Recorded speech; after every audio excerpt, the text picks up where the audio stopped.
छतरपुर नगर से पन्ना मार्ग पर 36 किलोमीटर की दूरी पर स्थित है बागेश्वर धाम प्राचीन मंदिर। प्राकृतिक सौंदर्य से भरपूर इस क्षेत्र को सदियों से आध्यात्मिक जीवंतता प्रदान कर रही है। गढ़ा गंज के घने वृक्षों से घिरी हुई घाटियों के बीच मनोहारी यह तीर्थ स्थल। यहाँ पर भगवान भोलेनाथ और श्री संकट मोचन हनुमान जी का प्राचीन मंदिर है। बागेश्वर धाम मंदिर अपने चमत्कारों के लिए विश्व विख्यात होते जा रहा है। हम आपको बता दें, प्रत्येक शनिवार को दिव्य चमत्कारी श्री राम दरबार यहाँ पर लगता है, जहाँ पर सभी भक्तों की मनोकामनाएं पूर्ण होती हैं। पूरे विश्व में जो काम नहीं बनता वह काम बनता है श्री बालाजी सरकार बागेश्वर धाम गढ़ा में। श्री बागेश्वर धाम मंदिर में आने वाले श्रद्धालुओं के लिए भव्य विशाल भंडारे का आयोजन किया गया है, जो लगभग 1.5 वर्षों से जारी है। श्री राधे, जय बालाजी सरकार, जय बागेश्वर धाम। आज बहुत ही हर्ष का विषय है कि काफ़ी समय बाद हमें ये मौका मिला है श्री बागेश्वर धाम आने का, बालाजी सरकार के दर्शन करने का और आज महाराज जी से साक्षात्कार करने का अहोभाग्य है हमारे और हमारे सभी दर्शकों के, जो आज इस संकट की घड़ी में हम उन्हें जान रहे हैं, पहचान रहे हैं और कोशिश कर रहे हैं उनसे कुछ खास जानने की। महाराज जी, बहुत स्वागत है आपका हमारे इस खास कार्यक्रम में। क्या कहना चाहेंगे हमारे सभी दर्शकों से? आपके मीडिया से जुड़े हुए सभी साधकों को, दर्शकों को जय श्याराम, जय बागेश्वर धाम की। और बालाजी महाराज आप सब पर कृपा बनाए रखें। आज तारीख 16 अप्रैल है और ऐसी महामारी के भीषण विभीषिका में हम यही कहेंगे, नाम जप करें, सुरक्षित रहें, घर पर रहें। महाराज जी, काफ़ी कुछ ऐसे भक्तजन हैं जो आपसे मिलना चाहते हैं, यहाँ पर आना चाहते हैं, तो कितना कुछ सहज और सरल है या बहुत कठिन है आपसे मिल पाना? ऐसा नहीं है। अब तो व्यवस्था बनाने के लिए, चूंकि जब तक लॉकडाउन नहीं था उसके पूर्व में प्रतिदिन 5 से 7 हज़ार लोग, 2,000 लोग, 3,000 लोग, 1-1.5 लोग दर्शन करने प्रतिदिन आते थे। इस कारण से गंभीर स्थिति यहाँ पर जो है दर्शन के लिए, विभूति के लिए विचित्र स्थितियाँ हो जाती थी। तो उससे निपटने के लिए बालाजी के लिए तो कोई भी लाइन नहीं लगती है। बालाजी के दर्शन करो, प्रणाम करो, चूँकि महिमा बागेश्वर धाम की है। पर व्यक्ति की एक अपनी अनुशंसा होती है कि हम महाराज जी से मिल लें, 2 मिनट चर्चा कर लें, अपनी बात रख लें। उसके लिए एक व्यवस्था की गई टोकन नंबर की। जो दरबार लगता है, अर्जी लगती है, उस अर्जी का जो विधान बतलाया जाता है, उस आधार के लिए टोकन नंबर की व्यवस्था की गई। तो पूर्व में बहुत सहज था, सरल था। व्यक्ति का 2 दिन में नंबर, 4 दिन में नंबर, 7 दिन में नंबर आ जाते थे।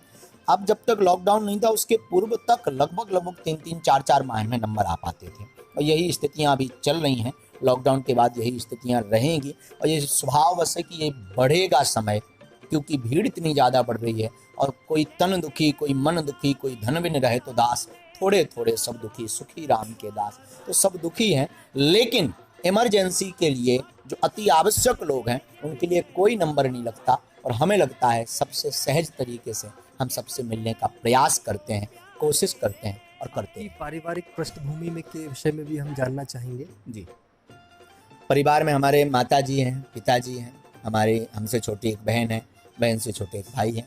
सब गांव में ही रहते हैं, पर अब तो यहाँ सेवा में होने के कारण, बागेश्वर बालाजी के चरणों में सेवा में होने के कारण कम समय दे पाते हैं। पर परिवार हमारा खूब आनंदित है और माता पिता के चरणों की दया है कि हम यहाँ बैठे हैं, माता पिता की कृपा से बैठे हैं। और पारिवारिक स्थितियाँ भगवत कृपा से खूब मंगल है बागेश्वर बालाजी की वजह से। आपकी शैक्षणिक पृष्ठभूमि कैसी रही? आपने शिक्षा मूलतः शिक्षा के लिए हमारे पूज्य दादा गुरु की कृपा है इस दास पर। ये स्थान 3 पीढ़ी से यहाँ दरबार लग रहा है। पूज्य दादा गुरु भी यहाँ दरबार लगाते थे। उनके पूर्व में एक और संत हुए 110 वर्ष पूर्व, स्वामी श्री श्री 108 श्री गोले महाराज कर, वो भी दरबार लगाते। तो हमारी जो शिक्षा है, दीक्षा है, ये सब कुछ हमें अपने दादा गुरु की कृपा से, जिनका चित्र यहाँ है, 2012 में उनका काशीवास हुआ है। तो यहीं धाम पर बागेश्वर धाम में वो रहते थे, बागेश्वर बालाजी के पुजारी थे। तो उनके चरणों में हमने रह करके उनके चरणों में सेवा की। उन्होंने जो भी कृपा प्रसाद दिया, और प्रारंभिक 8वीं तक हमने गांव में शिक्षा प्राप्त की और 12वीं तक गंज में जा करके स्वाध्याय किया। इसके बाद दरबार की सेवा और दादा गुरु की सेवा के कारण आगे पढ़ पाना हमारा असंभव रहा। तो बीए हमने प्राइवेट करके फिर शिक्षा को वहाँ पर विराम कर। तो आप भी कुछ बनना चाहते थे और भी बच्चों को देखकर कोई पुलिस में या कोई एरोप्लेन में ऐसा जाने की सोचता है, तो आपका कोई ऐसा सपना था? 9 वर्ष से 10 वर्ष की अवस्था में दादा गुरु ने बाहें पकड़ ली थी। बचपन से ही बागेश्वर धाम आते थे और वंशानुगत यहाँ परंपरा दरबार की भी चल रही है और साथ ही साथ कर्मकांडीय ब्राह्मण है पूरा हमारा परिवार। तो कर्मकांड से लगभग 52 गांव दादा गुरु के कर्मकांडीय ब्राह्मण के नाते दादा गुरु से जुड़े थे। तो वहाँ पूजा पाठ करवाना, सत्यनारायण करना, ब्याह पढ़ना आदि आदि कार्य से पूरा परिवार हमारा जुड़ा था। तो यही था, पुरोहित बनेंगे और भागवत आदि करेंगे। तो वो कर रहे हैं, वो छोड़ा नहीं है, ना छोड़ा। तो क्या कभी आपने ऐसा सोचा था कि इतनी ज़्यादा प्रसिद्धि मिल पाएगी, इतना ज़्यादा आपका वर्चस्व होगा, नाम होगा? अब तो प्रसिद्धि तो बागेश्वर बालाजी की है, हम तो उनके चरणों के दास हैं। और रही नाम की बात, तो बागेश्वर धाम की जय भी उनकी ही भूलती है। हमारे इस दास का तो नाम धीरेन्द्र है, धीरेन्द्र कृष्ण नाम है इस दास का नाम। तो दादा गुरु की महिमा उस वक्त के हिसाब से जो माउथ पब्लिसिटी थी बहुत थी। दादा गुरु से बहुत लोग जुड़े थे। बामन गांव में यजमान हमारे दादा गुरु भी बागेश्वर बालाजी के कृपा पात्र थे। तो वो भी अनेक चमत्कार भक्तों के साथ जो शिष्य जुड़े थे उनके जीवन में करते रहे। तो बचपन काल से ही बस उन्हीं सबका अनुभव था। पर जैसी हनुमान जी की इच्छा, और हमें लगता है आज भी ना हमारा नाम है ना हमारी प्रसिद्धि है, बागेश्वर धाम का नाम है, उन्हीं की प्रसिद्धि है और हमेशा उनकी ही। हमारी दिनचर्या हमारे स्वास्थ्य पर बहुत असर डालती है जी। और ऐसे भीषण काल में आप अभी तक स्वस्थ हैं, तो क्या दिनचर्या रहती है आपकी? क्या कुछ कहना चाहेंगे युवाओं से और सभी दर्शकों से? बिल्कुल सही आपने प्रश्न किया। वर्तमान में कई लोगों के मन में अनेक प्रकार की स्थितियां हैं कि 2 वर्ष हो गए कोरोना जैसी महामारी में। लोग जहां स्पर्श करने से, बात करने से भयभीत होते हैं, वहां हम प्रतिदिन सबको मिलते हैं। अब गाइडलाइंस का पालन कर रहे हैं, इसलिए कम मिल पा रहे हैं, पर इमरजेंसी आज भी नहीं छोड़ते हैं। अति आवश्यक रोगी आ जाते हैं, आज भी अर्जी लगाते हैं, विभूति देते हैं कहीं। अब उनमें क्या है, तो ऐसी परिस्थितियों में दिनचर्या में सबसे महत्वपूर्ण है मनोबल। आपका मनोबल तेज होना चाहिए। दूसरा है शुद्ध आहार व्यवहार, भोजन शुद्ध करें, कम करें, शुद्ध करें, पर अच्छे से व्यवस्थित करें। और योग जीवन में निरोग रखता है। और भगवत कृपा से मूलतया तो कृपा दादा गुरु के चरणों की है। गुरु की कृपा से ये शरीर स्वस्थ है, बालाजी की कृपा से ये शरीर स्वस्थ है। और इसके पीछे रहस्य और राज केवल और केवल है योग और शुद्ध आहार को प्राप्त करना, खाना। तो वही हम आपकी मीडिया के माध्यम से प्रार्थना करेंगे। ऐसी भीषण विभीषिका में, कोरोना जैसी महामारी में, अगर आप कोरोना को हराना चाहते हैं तो सुरक्षित रहें, सावधानी रखें, शुद्ध आहार लें। और कोरोना अगर भगवान ना करे ऐसा हो और शायद किसी को हो जाता है, तो कोरोना को कोरोना के स्थान पर रहने दें, दिमाग में ना रखें। आज जो मृत्यु दर अगर बड़ी है, भगवान जाने सत्य क्या है, आपकी मीडिया के माध्यम से फिर भी हम बताना चाहते हैं, ईश्वर जाने। पर सबसे ज्यादा घातक मृत्यु दर में हमें यह लग रहा कि कोरोना लंग्स के साथ साथ व्यक्ति के दिमाग पर असर करता है। दिमाग का अर्थ है कोरोना से भयभीत होना। हमें लगता है कोरोना को हराना है।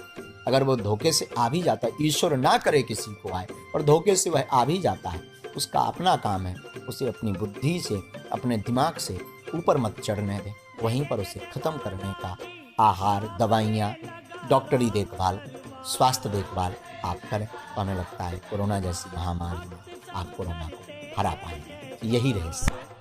हमारी जो युवा पीढ़ी है कहीं ना कहीं थोड़ा सा भटक रही है, नशे की तरफ जा रही है, तो ऐसे युवाओं के लिए क्या संदेश है आपका, ताकि वो सद्मार्ग पर रहें और थोड़ा सा सत्कर्म करें? वर्तमान में युवा बहुत बागेश्वर धाम से जुड़ रहे हैं और बहुत तेजी के साथ युवा इस तरफ जो है जुड़ने का प्रयास कर रहे हैं। वर्तमान की विभीषण विभीषिका में हम यही कहेंगे, युवा बहक रहे हैं, उन्हें सत्य का बोध नहीं है। और फिर पछताए का हुई जब चिड़िया चुग गई खेत। तो युवा बाद में पछताता है जब उसके हाथ से जीवन निकल जाता है। जिंदगी खत्म हुई तो जीने का ढंग आ गया, जब सम्मा बुझने लगी तो महफिल में रंग आ गया। ऐसी स्थिति में युवा सावधान हो पाता है, अंतिम दौर पर सावधान हो पाता है। हमें लगता है युवाओं को जागने की आवश्यकता है। और नशा की वृत्ति का रस अगर उन्होंने जीवन में चखा, एक और नशा है, वो राम नशा है, राम रस रूपी नशा है। हमें लगता है उस नशा के साथ साथ कभी कभी ये चख ले, और जिसने एक बार ये चख लिया उसे फिर किसी दूसरे नशा की आवश्यकता नहीं पड़ेगी। यही प्रश्न किसी ने गुरु नानक जी से पूछा, बाबा तुम्हारी आंखें लाल रहती, मदमस्त रहती, भरी हुई रहती हैं, कुछ नशा करते हो क्या, पीते बीते हो क्या? गुरु नानक ने कहा, हाँ हम भी पीते हैं, बस अंतर इतना है, लोग पीते हैं पी पी के गिरते, हम भी पीते हैं गिरते नहीं हैं। लोग पीते हैं जाम का प्याला, हम तो बस हरिनाम की पीते।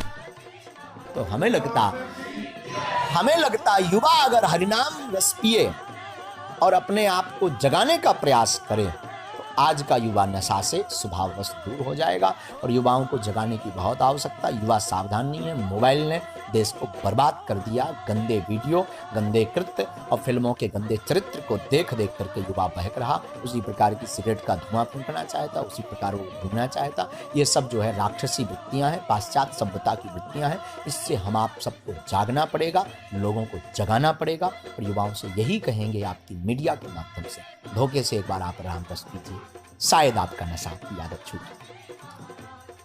कीर्ति और यश लगातार बागेश्वर धाम का विख्यात हो रहा है। कहीं ना कहीं कुछ ऐसे भी मस्तिष्क हैं, मन है, जिनमें कुछ कुविचार आ रहे हैं, तो उन कुविचारों के लिए आपका क्या कहना है? जो कुविचार वर्तमान में आ रहे हैं कई लोगों के स्वभाव, सम्मान के पीछे अपमान रहता ही है। सम्मान अगर किसी का हो रहा तो अपमान निश्चित है। तो जो अपमान की दृष्टि से या किसी व्यक्ति विशेष की दृष्टि से या किसी कारणवश अगर कुछ मन में सोच रहे हैं, हमारी तरफ से उनको सेम टू यू है और धन्यवाद है। निंदक नीरे राखिए आंगन कुठी छबाए, बिन पानी साबुन बिना निर्मल करे सुहाए। लोग बोझ, शब्दों का बोझ देते रहते हैं, हम तो यही कहते हैं बस प्रभु तेरी सौगात समझकर सिर पर उठाए जाते हैं। ये प्रभु की सौगात है। और कोई फूल माला चढ़ाता है, कोई पुष्प चढ़ाता है, कोई प्रसन्नता में अपने सुंदर शब्दों की शैली को चढ़ाता है। अरे बड़ी कृपा हो गई, साक्षात हनुमान जी बागेश्वर धाम पर है, जय हो महाराज, बड़ी लाज रख दी, हमारी बीमारी खत्म हो गई, हमारे घर में जय जय हो गया। तो कई लोग अब शब्द भी चढ़ाते हैं, पाखंड है, ढोंग है, न जाने क्या क्या है, आदि आदि शब्दों का प्रयोग करते हैं। उसको भी हम प्रसन्नपूर्वक सहजता से स्वीकार कर रहे हैं। और ईश्वर करे उनकी ये बुद्धि ठीक हो, बालाजी करें उन्हें भी सद्बुद्धि आवे, और ना भी आवे तो ईश्वर करें ये बुद्धि उनकी बढ़ती जाए। आप जनता के बीच में काफ़ी लोकप्रिय होते जा रहे हैं, काफ़ी कम समय में इतना ज़्यादा नाम हो गया है, और राजनीतिक दृष्टि से भी कई ऐसे मंच आपने साझा किए हैं। तो आगे यदि आपको मौका मिलता है जनता की सेवा करने का राजनीति के माध्यम से, तो क्या विचार है आपका? इस पर कोई भी विचार नहीं है, कोई भी तर्क नहीं है। राजनीति अपनी जगह है, व्यास नीति अपनी जगह है, धाम है, दरबार है, सब आते हैं। राजा आते, प्रजा आते हैं, राजनेता आते, अभिनेता आते हैं, और नाना प्रकार के लोग बागेश्वर धाम से जुड़े हैं। सब जुड़े हैं, मध्य प्रदेश के सभी राजपीठ से भी लोग जुड़े हैं, सब पार्टियों के लोग जुड़े हैं। ना तो हम किसी व्यक्ति विशेष पार्टी के हैं, ना हम राजनीति के हैं। दो नीतियां आदिकाल से रही, व्यास नीति और राजनीति। जब जब राजनीति पर खतरा पड़ा, संकट पड़ा, तब तब व्यास नीति ने संभाला है। और राजनीतिक दृष्टिकोण से हम यही कहेंगे कि राजनीति अपनी जगह है, हम अपनी सेवा बागेश्वर बालाजी के चरणों में ही करेंगे, उससे हमारा कोई लेना देना नहीं, और ईश्वर करे उस तरफ कभी लेना चाहे। बहुत धन्यवाद आपका, आपने हमारे जनहितार्थ के साथ बातचीत की, और हम चाहेंगे कि आप हमारे जनहितार्थ न्यूज़ के माध्यम से कुछ ऐसा संदेश हमारे दर्शकों को ज़रूर दें, ताकि उनके जीवन में कुछ बदलाव हो। इस पूरे के माध्यम से हम यही कहना चाहेंगे जनहितार्थ की मीडिया से जुड़े हुए सभी साधकों को, दर्शकों को, बागेश्वर धाम की बगिया के पुष्पों को, आप सब देश में आओ लौटें वेदों की ओर, इस तरफ जाने का निरंतर प्रयास करें। चकाचौंध के जीवन में पाश्चात्य सभ्यता को देखते हुए आप अपने अस्तित्व को, सनातनीय संस्कृति को, अपने बौद्धिक बल को और अपने भारत के विश्व गुरु बनने की अपेक्षा व संकल्प को भूलते चले जा रहे हैं। यही हम प्रार्थना करेंगे, आओ लौटें वेदों की ओर। एक हिंदू, एक गाय, गौशाला नहीं हो पाए, हर घर में एक गौ माता को रखो, गौ माता की सेवा करो, ताकि गौ माता बच सके। गौ माता की सेवा होगी, गौ माता बचेगी तो राष्ट्र सुरक्षित रहेगा। और कोरोना महामारी गौ माता का ही अभिश्राप है। कोरोना जैसी महामारी गौ माता का ही अभिश्राप है। कोरोना महामारी में मुसीका लगाया जाता, जिसे मास्क कहते, तो गाय को भी मुसीका लगाया, तो उसका परिणाम है हम आप भी आज मुसीका लगा करके घूम रहे। गाय के लट्ठ गले तो पुलिस आज इंसानों को लट्ठ मार रही है। गाय मरने के बाद कोई छूने वाला नहीं, दफनाने वाला नहीं, तो आज कोरोना में मरने वाला इंसान को भी कोई छूने वाला नहीं और दफनाने वाला नहीं। तो जो गति गौ माता के साथ हुई है उसकी दुर्गति आज मानव भोग रहा है। हमें लगता है आओ लौटें वेदों की ओर, हमारे पुराने दिन। बहुत धन्यवाद गुरु जी आपका, आपने हमारे चैनल के साथ बातचीत की। तो इसी तरह के एक्सक्लूसिव इंटरव्यूज़ के लिए लगातार देखते रहिए जनहितार्थ environment exclusive news in short gNewsLive.com। जय श्री राधे।